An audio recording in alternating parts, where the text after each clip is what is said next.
This is the Mark Twain vocabulary chart. Let's go ahead and begin. You should have your vocabulary chart paper sitting in front of you as you watch this video. The first word on our vocabulary chart is the word constitute. The first word is constitute. Please read the sentence that has the word constitute in it. Women constitute 70% of the student population at the college. Pause the video and guess what the word constitute could mean based on its use in the sentence.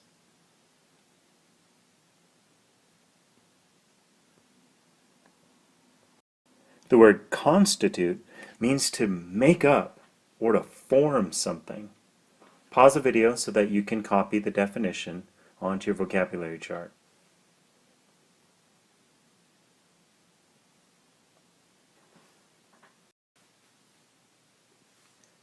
Take a moment and try to guess why I would choose this picture for the word constitute. Did you notice it? Everything in this picture is constituted of Legos. Everything's made up of Legos. If you look at the shoes, the shoelaces, even down here if you look at the bottom, this stand that the shoes are sitting on, every part of this picture is made up of Legos. And so that's why I chose this picture for the word constitute. The word constitute comes from Latin. It has a prefix at the beginning, com, or sometimes you'll see it as con with an N, and it means to be with. Think about all those Legos, they're with each other. The other part of the word is the root statuere, which means to set or to stand, to be stationary, not moving. So if you think about all those Legos, they're with each other, they're near each other, but they're set, they're still, and they're used to make up the tennis shoes. I'll give you a moment to go ahead and copy the origin onto your vocab chart. You may want to pause the video here.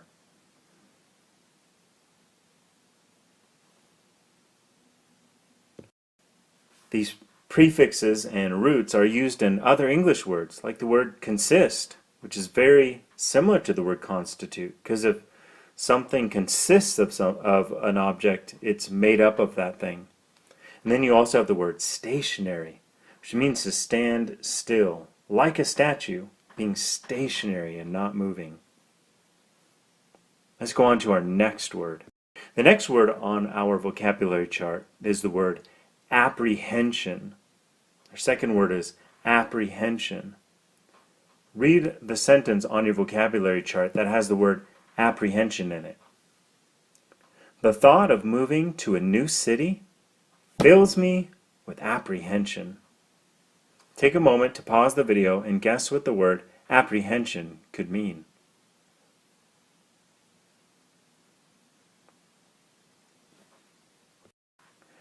The word apprehension means a fear that something bad or unpleasant is going to happen to you, and you just can't shake that feeling, and so you're filled with apprehension, this unpleasant emotion inside you. Pause the video to copy down the definition on your vocab chart.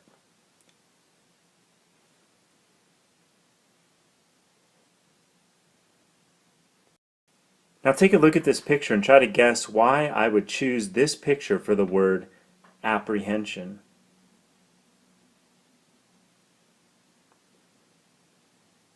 Did you guess it? Yeah, many people are afraid of roller coasters, and so they're filled with that unpleasant feeling that something bad is going to happen as they go over the top of that hill and come crashing down on the roller coaster. So they're filled with apprehension.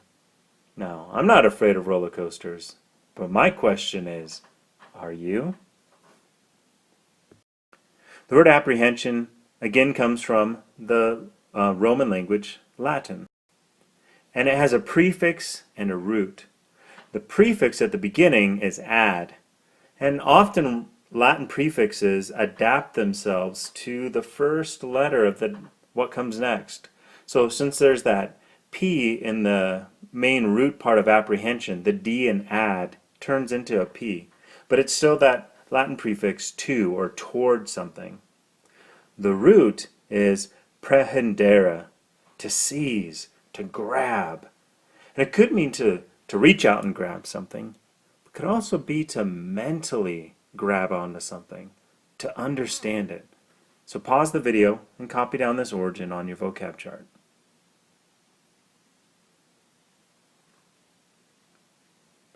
Here's some similar words that use this root. The first one is comprehend. And there's that prefix again, com or con, meaning with. And when you comprehend something, it has the idea of mentally grabbing it, like you understand it. And then there's the word apprehend, which is to learn something, to know it. And both of those have that idea of grabbing, but it's mental instead of physical. Are you ready for our next word? Our next word, our third word, is dainty. Our third word is dainty. Read the sentence along with me that has the word dainty in it. The dancers' dainty steps were followed by a series of leaps. Take a moment to pause the video and guess what the word dainty could mean.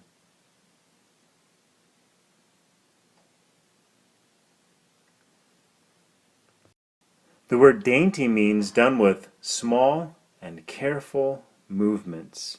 Pause the video to add that to your vocabulary chart.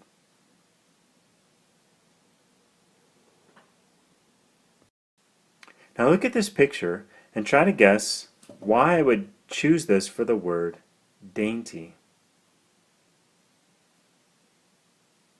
Now besides noticing how delicious these cookies are, because they are gingerbread cookies if you look closely, you'll notice these small decorations that required skillful movements to put them in. Look at these candy beads on the butterfly's wings. Or you could look at the little dollops or bits of icing that are put in the middle of the butterfly and the small movements that would be required to put those in exactly the right spot and not mess up. So these gingerbread cookies have very dainty decorations on them, things that would require small delicate movements to apply to these delicious looking cookies. The word dainty also comes from Latin. It seems to be our language of the week for this vocabulary chart. And dainty comes from a very important Latin root, dignitas. And dignitas is about something being great, but also being beautiful. So to have dignity is to have greatness and beauty. And dignitas can mean excellence in an area, but also something beautiful. And that's why we see it in a word like dainty. And even though dainty isn't spelled very much like dignitas, it still comes from this root, meaning greatness and beauty. Pause the video to copy that down in the origin column.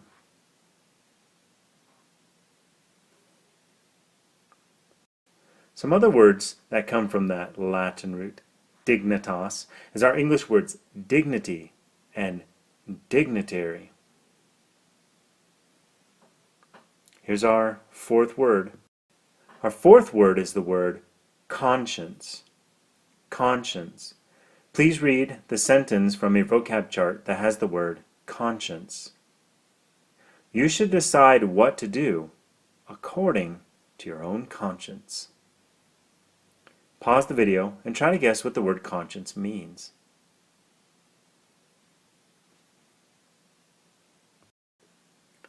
The word conscience means an inner feeling acting as a guide to the rightness or wrongness of one's behavior.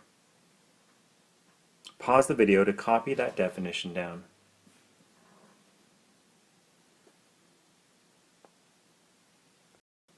Now look at this picture and try to guess why would I choose this picture for the word conscience.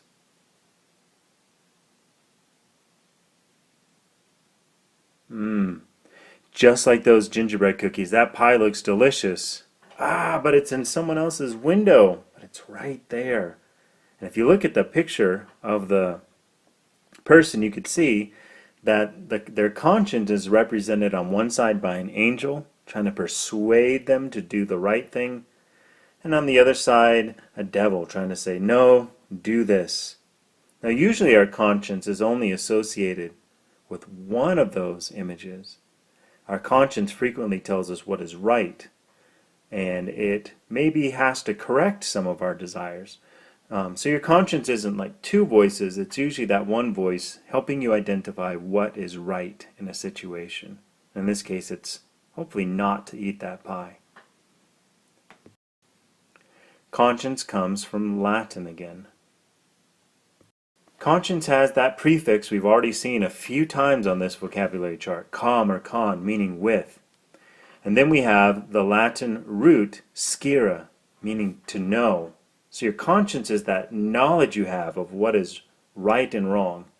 And it's something that's inside each person. Take a moment to pause the video and write that down in the origin column.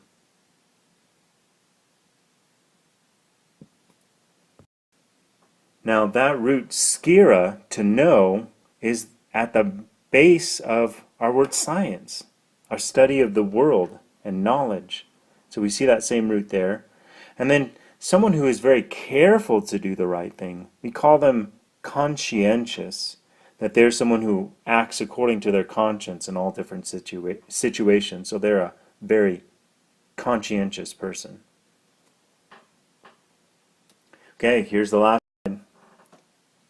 And that is the word dilapidated. Our final word is dilapidated. Let's read the sentence that has the word dilapidated in it. She was living in a dilapidated old apartment building. Pause the video and try to guess what the word dilapidated means.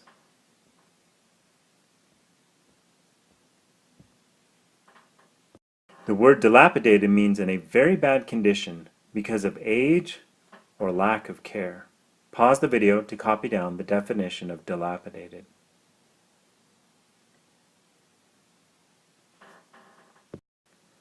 Here's a picture, and I want you to look at this closely and try to guess why would I choose this picture for the word dilapidated.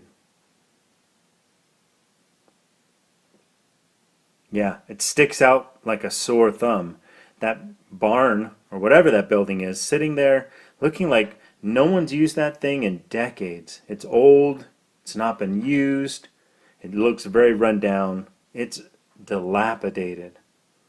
And that's a good image to think of when you think of that word dilapidated. Something hasn't been used in a long time and it just looks horrible, like you would not want to be in that place. Dilapidated, like all of our words so far, comes from Latin. It has a prefix at the front and then a Latin root. The prefix is apart, de, meaning to move apart from something. Then we have this Latin root, lapis, which is the Latin word for stone. So when you think of something being dilapidated, you could imagine some stones that have been stacked up, and then someone has come and just knocked them over. And now these stones have been sitting there for a long time, knocked over. Maybe some moss has grown on top of them, and they're just seem like they used to be in a neat pile, but now they're just spread apart.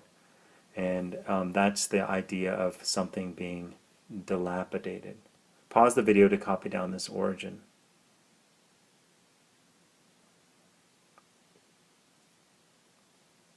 Now we see that Latin root lapis in a couple other words. So there's the word lapidary, which deals with jewels and rocks. And then there's a kind of rock called lapis lazuli, which is a blue stone. And it also has that same Latin root in it. And that is the front side of our Mark Twain vocabulary chart.